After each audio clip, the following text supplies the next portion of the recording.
ये जो 7 चेहरे आप देख रहे हैं, इनकी कहानी सुनकर आप चौंक जाएंगे। जमीन विवाद में सुपारी देकर एक ग्राम प्रधान की जीवन लीला समाप्त कर दी गई है। सुनने में किसी फिल्म की स्क्रिप्ट जैसी लगती है, लेकिन ये हकीकत है गोड्डा जिले की। गोड्डा जिला के बुआरीजोर थाना क्षेत्र में ग्राम प्रधान तालू मुर्मू की जीवन लीला समाप्त करने के मामले में पुलिस ने बड़ी कामयाबी हासिल की है।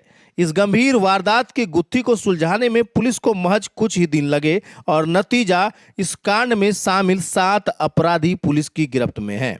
गोड्डा एसपी ने प्रेस कॉन्फ्रेंस में बताया कि मिर्जा चौकी प्रखंड के फूलो लक्ष्मी गांव के ग्राम प्रधान तालू मुर्मू की जीवन लीला एक साजिश के तहत समाप्त की गई। जांच में यह बात सामने आई कि जमीन विवाद में सुपारी देकर इस घटना को अंजाम दिया गया। जैसे ही सूचना मिली, पुलिस अधीक्षक ने एसडीपीओ महागामा के नेतृत्व में एसआईटी का गठन किया। टीम ने तकनीकी और मानवीय आधार पर तेजी से काम करते हुए मामले का खुलासा कर दिया।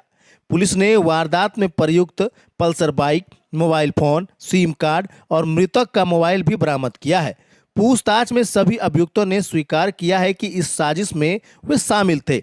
सभी को न्यायिक हिरासत में भेजा जा रहा है। गोड्डा पुलिस की इस त्वरित कार्रवाई ने एक बार फिर दिखा दिया कि कानून के हाथ लंबे होते हैं और अपराध कितना भी सोचा समझा क्यों ना हो, सच्चाई के आगे टिक नहीं सकता।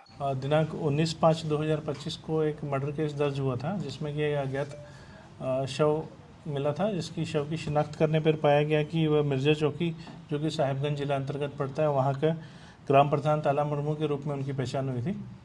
और इस कांड के उद्भेदन हेतु हम लोगों द्वारा एक एसडीपीओ महगामा के नेतृत्व में एक एसआईटी का गठन किया गया था, जिसमें इंस्पेक्टर और थाना प्रभारी एवं अन्य पदाधिकारी भी शामिल थे। उनके द्वारा इस कांड का सफलतापूर्वक उद्भेदन कर लिया गया है और इस मामले में अभी तक 7 अभियुक्तों की गिरफ्तारी हुई है। साथ ही मोबाइल फ़ोन और जो रेकी करने के लिए मोटरसाइकिल और अन्य सामानों की भी बरामदगी इसमें की गई है। इसमें प्रथम दृष्टया पता चला है कि ज़मीन विवाद को लेकर ये हत्या को प्लानिंग करके अंजाम दिया था, क्योंकि ये ग्राम प्रधान एक पक्ष का, ऐसा कि अभियुक्तों का मानना है कि सपोर्ट कर रहा था, तो जो दूसरा पक्ष है उसने 1.5-2 लाख रुपए में सुपारी दी और उसको लड़कों को बुलवाया और उनसे ये बतलाया गया कि गले में गमछा लपेटकर उसकी हत्या कर दी गई।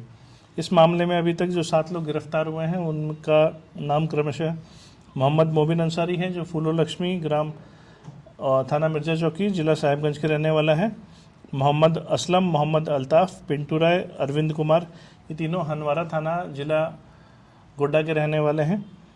और सुभाष ठाकुर, जो कि ठाकुर घंटी, जिला गोड्डा के रहने वाले हैं। और साथ ही लखन मरांडी, जो कि रैयत है, जिसने प्लानिंग की थी और जिसने सुपारी दी इसको मर्डर करवाने के लिए, वो थाना मिर्जा चौकी, जिला साहिबगंज का रहने वाला है।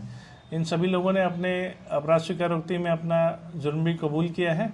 और साथ ही जो रेकी के लिए जो आदमी गया था, कौन गया था, कैसे मोटरसाइकिल और मोबाइल से सूचना मिली कि कहाँ पे बैठा है, कहाँ पे हमला करना है, उस संबंध में भी पुलिस को आवश्यक साक्ष्य मिले हैं और इस तरह सफलतापूर्वक इस कांड का उद्भेदन कर लिया गया है। इनका आपराधिक इतिहास है? इनका जो मोबिन अंसारी और असलम है, इनका आपराधिक इतिहास निकल के आया है। अन्य लोगों का भी हम लोग आपराधिक इतिहास के अभी हम लोग जांच कर रहे हैं। मृतक साहिबगंज से यहाँ ठाकुर बुआरीजोर कैसे आया? पार्टी का नाम लेके इसमें इनको बुलाया गया था, एक बर्थडे पार्टी के नाम पे इनको बुलवाया गया था और उसी में षड्यंत्र करके बुलाया, जिसमें कि मौका पाकर इनका गमछा से गला में लपेट के इनके द्वारा हत्या कर दी गई और ये लोग भाग गए थे। रेकी करने में 7 ही लोग थे से कई और लोग भी हैं से इसमें शामिल? हाँ, रेकी करने में एक अरविंद कुमार, जो कि हनवारा के रहने वाले हैं, जो हमेशा रेकी करता था और जो प्लानिंग में शामिल था, उनका नाम आया है। उनके अपराध स्वीकारोक्ति में यदि अन्य लोगों का भी नाम आता है तो उस पर भी हम लोग और अभी अनुसंधान उनको जारी है। क्या क्या बरामद हुआ सर? इसमें अभी हम लोग को 7 मोबाइल फ़ोन, एक बजाज पल्सर मोटरसाइकिल, एक कीपैड मोबाइल जो घटना में यूज़ हुआ है और मृतक के अलावा कंपनी का मोबाइल अभी तक हम लोगों ने इसमें बरामद कर लिया है।